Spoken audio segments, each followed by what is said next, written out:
ഇയാൾ കഴിഞ്ഞ 15 ദിവസങ്ങളായി നടുക്കടലിൽ കുടുങ്ങിക്കിടക്കുകയാണ്. ഒരു പ്ലാസ്റ്റിക് ബക്കറ്റ് വട്ടത്തിൽ കട്ട് ചെയ്ത് അതിൽ കടൽവെള്ളം നിറച്ച് ഒരു പ്ലാസ്റ്റിക് റാപ്പ് കൊണ്ട് മൂടി അതിനുള്ളിൽ ഒരു കപ്പും വയ്ക്കുന്നു.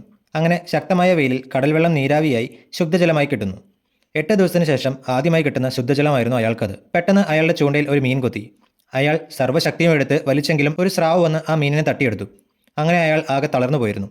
എന്നാൽ ആ രാത്രി അയാൾ ഉണർന്നപ്പോൾ ഒരു ഷിപ്പ് അയാളുടെ വളരെ അടുത്തുകൂടെ പോകുന്നതായി കാണുന്നു. അദ്ദേഹം പെട്ടെന്ന് ഒരു ഫ്ലെയർ കത്തിച്ച് അവരെ ശ്രദ്ധ കിട്ടാൻ ശ്രമിക്കുന്നു. കയ്യിലുണ്ടായിരുന്ന അവസാന ഫ്ലെയറും കത്തിച്ചു വിട്ടിട്ടും അവർ കപ്പൽ നിർത്താതെ പോയി. അയാൾ ആകെ വിഷമിച്ചു. അടുത്ത ദിവസം രാവിലെ നോക്കുമ്പോൾ അയാളുടെ കയ്യിലുണ്ടായിരുന്ന എല്ലാ ഫുഡും തീർന്ന് അയാൾ ആകെ ക്ഷീണിച്ചിരുന്നു. അങ്ങനെ രക്ഷപ്പെടാൻ എല്ലാ പ്രതീക്ഷയും അസ്തമിച്ചു.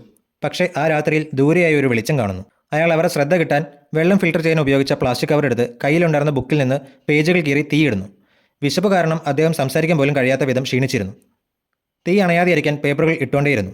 പക്ഷേ പെട്ടെന്ന് തീ നിയന്ത്രണാതീതമായി ലൈഫ് ബോട്ടിലേക്ക് പടരുന്നു. വേറെ വഴിയില്ലാതെ അയാൾ കടലിലേക്ക് ചാടി. അങ്ങനെ അയാൾ എല്ലാ ശ്രമങ്ങളും ഉപേക്ഷിച്ച് മരിക്കാൻ തീരുമാനിക്കുന്നു.